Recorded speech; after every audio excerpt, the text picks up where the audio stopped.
So I just wanted to get in, and for everybody who's currently listening live, a little bit of a story about why I wanted to have you on the podcast so badly. And that's that your work really helped somebody really close to me, my sister. So I'd just like to tell the little story quickly, if that's okay. This all started when she was about 14. She fell pretty ill. She had these really intense pains in her gut, every 6 months or so, for about 5 days or so. And then they would go away and it'd be fine. And eventually, when she was at university a few years later, got particularly bad. They took her to the hospital, did a bunch of tests.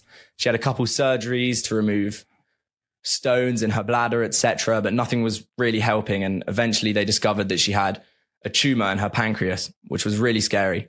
And it was around this time, the mum of a really close friend of hers started telling her about your work and gave her your book from 2012, How to Become the Best Version of Yourself. And she started reading. She became immensely inspired by your work. And the thing that she really took away from your practices was this idea of gratitude. No matter how ill she was, going in for checks with her tumor, she always had this weird feeling that everything was going to be okay. Doing your meditations, etc., she felt grateful for the family she had around her. She felt grateful for how amazing the doctors were. And 3 days only before the operation, which was now going to be quite serious, they were going to remove effectively her whole digestive system. She got a call from the doctor who couldn't quite believe it. The tumor had completely disappeared. So that's the story of my sister and your work. You know, she's a living example of truth, right? She's the example of taking philosophy, taking theory, taking knowledge, taking information, instead of just having a dinner conversation about it, just doing something with it, right? And to apply it, to personalize it, to initiate that knowledge, to embody it in some way means that you're going to really see if it's the truth. And it's an interesting thing about gratitude, and we've looked at this pretty closely. You know, when you receive something favorable, or you've just received something that brings you joy, or something's happened to you, or something's happening to you that's exciting, you know, or it's a surprise. The emotion from that experience is called gratitude. So the emotional signature of gratitude means that something wonderful just happened to you, or something wonderful is happening to you. Now, the body is the unconscious mind. It's so objective that it does not know the difference between the real life experience that's creating that emotion and the emotion that person can create by thought alone. So the body is believing in that moment that it's living in a favorable environment.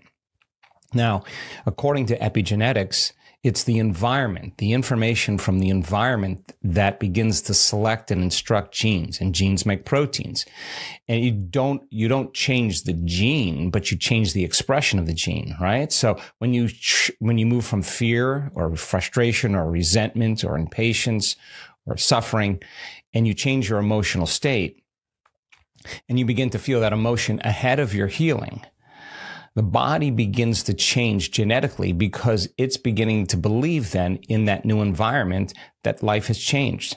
And if the environment signals the gene and the end product of an experience in the environment is the emotion, she's actually signaling genes ahead of the environment.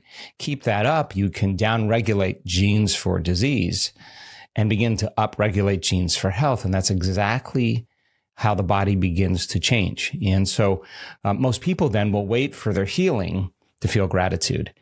And truly in this work, if you understand that principle and you assign meaning to the act and feel gratitude, you can begin to make biological changes. And that's exactly what our research shows. Yeah, it's, I really want to get into the epigenetics and talking about upregulating healthy genes. Just before we do, something I want to touch on about it and about your book, Becoming Supernatural, which I read. One of the things I loved, and my sister's story is just one example, is how case studies and inspiring stories of individual people is right at the center of it. And telling these almost, supernatural is the perfect word, these almost incredible stories of healing, insane things. Yeah, you know, Ali, it's so funny because I consider myself a pretty open-minded person. And, you know, there's nothing like a good story. And in tradition, before there was internet and before there were TVs and devices, and allegory was the way for people to learn, right? And parables and allegory was a great way for people to gain, the lesson in the story.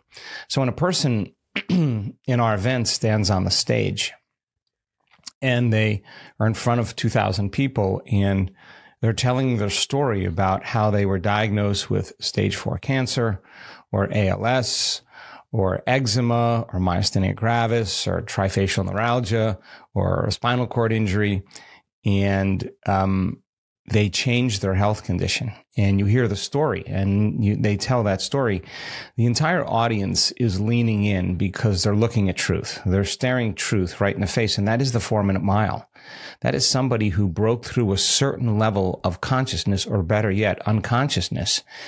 And by them telling the story of truth, what happened to them, the entire collective, the entire audience is leaning in, and they're listening really closely, and they're becoming aware of another possibility that they were unaware of. Not just reading about it or, theoretically it's possible, but that person has the scans, they have the blood tests, they have no symptoms, they have no signs, and it's unbelievable. And yet once the person tells the story and the collective becomes aware of that new possibility, that's a change in consciousness. And consciousness is awareness, right? So then the collective becomes aware of that possibility.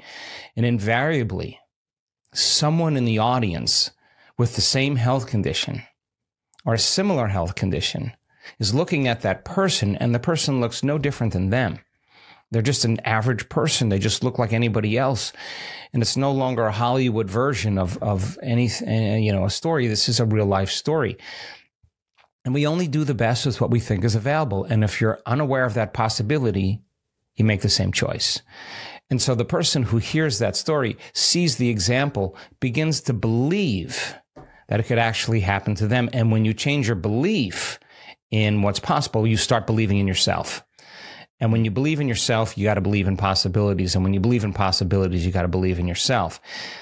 If you stick with that in an event that says 7-day immersion into transformation and change, by the end of the week, you'll see many people with chronic health conditions, and I mean all kinds of health conditions, begin to emerge as a different person. And that's what caused me to become very interested in doing the research to actually look to see what is happening biologically in their brains, in their hearts, in their gene expression, in their blood, in their urine, in their breath, in their breast milk, in their microbiome. We're measuring everything. And the cool thing about it is that the science that we're discovering is actually supporting human transformation.